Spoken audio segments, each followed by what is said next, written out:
Well, there's a whole spectrum of initiatives to drive a startup culture here. We began, oddly enough, at the end of the spectrum furthest away from undergraduates, in that we saw the need to ensure that research being conducted here had impact, that it did actually lead to products and to services, again, converting a very large research spend, which we have been lucky to have over the last 10 to 15 years, into products. So an incubation center for those who had research ideas or research outputs. Then we took it a step further into the wider graduate population, having the view that anybody can have an idea, not just somebody in a research intensive degree program.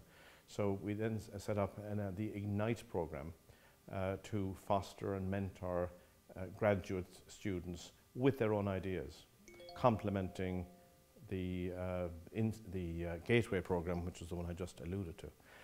And then finally, in the last year, we have signed up to be one of the first of the European centres for the Blackstone Foundation Entrepreneurship Program, which will be kicking off in the next few weeks on campus. And that's designed to provide walk-in support to any student, any undergraduate who has a good idea, and to mentor them and to encourage some of them to drop out. It is the case, in my view, that that young people with very good ideas that have clearly got that meet a need in society should be encouraged and supported to do that at an early stage, because you can always return to education. You can always come back to higher education. So that's the third element of our portfolio, the undergraduate program. I take the view that college isn't for everybody. People differ in their talents, and some will exploit them much more successfully, uncontaminated by university.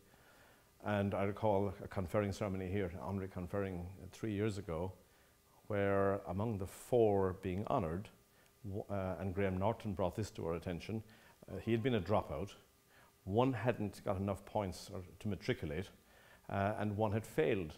And yet we were honouring all 3 for major achievements or services to society. So I have no difficulty in making that point. Going back to Boole, he never had a formal education. And he made an observation in later years that perhaps that was a good thing, that if he had gone to Cambridge, as some had suggested, that he might not have retained the independence of thought that led to his success.